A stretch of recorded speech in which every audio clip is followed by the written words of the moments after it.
حضرت صلی اللہ علیہ وسلم پر وحی کا ابتدائی دور اچھے سچے پاکیزہ خوابوں سے شروع ہوا۔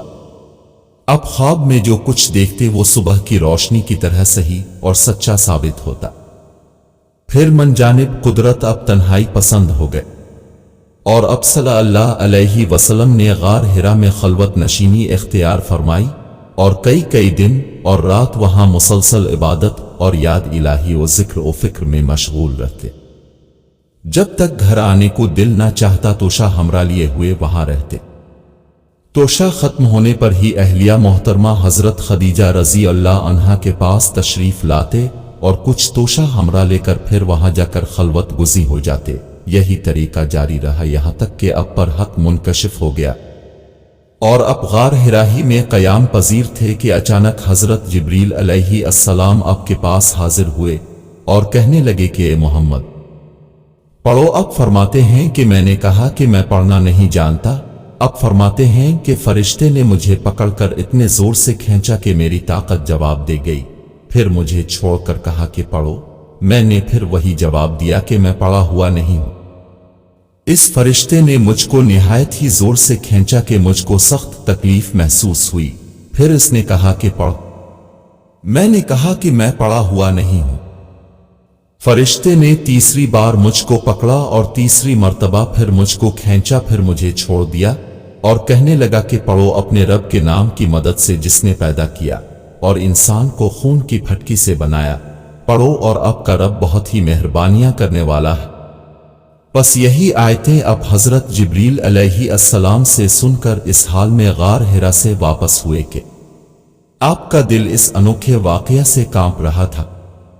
آپ حضرت خدیجہ کے ہاں تشریف لائے اور فرمایا کہ مجھے کمبل اوڑھا دو، مجھے کمبل اوڑھا دو۔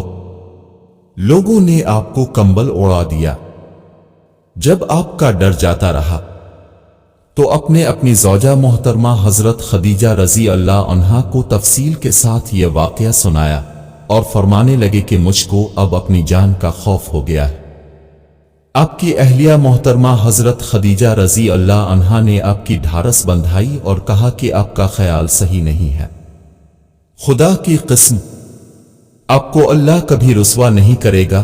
اب تو اخلاق فاضلہ کے مالک ہیں، اب تو کنبہ پرور ہیں، بے کسوں کا بوجھ اپنے سر پر رکھ لیتے ہیں، مفلسوں کے لیے اب کماتے ہیں، مہمان نوازی میں اب بے مثال ہیں، اور مشکل وقت میں آپ امر حق کا ساتھ دیتے ہیں۔ ایسے اوصاف حسنہ والا انسان یوں بے وقت ذلت و خواری کی موت نہیں پا سکتا۔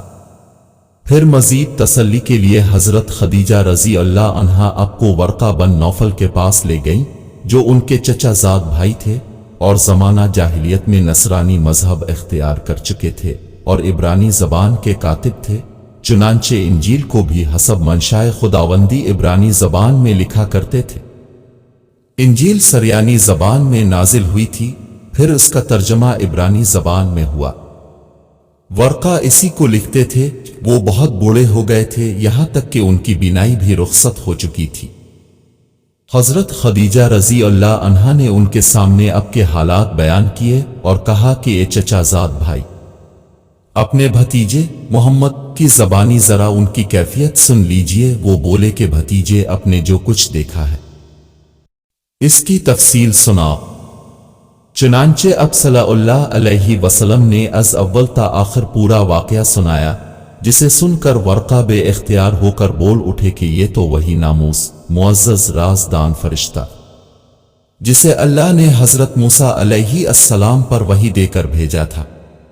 کاش میں آپ کے اس عہد نبوت کے شروع ہونے پر جوان عمر ہوتا، کاش میں اس وقت تک زندہ رہتا جبکہ آپ کی قوم آپ کو اس شہر سے نکال دے گی۔ رسول کریم صلی اللہ علیہ وسلم نے یہ سن کر تعجب سے پوچھا کہ کیا وہ لوگ مجھ کو نکال دیں گے؟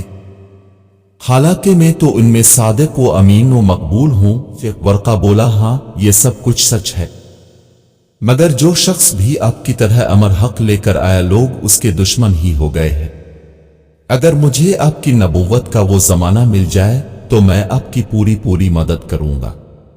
مگر ورقہ کچھ دنوں کے بعد انتقال کر گئے، پھر کچھ عرصہ تک وحی کی آمد موقوف رہی۔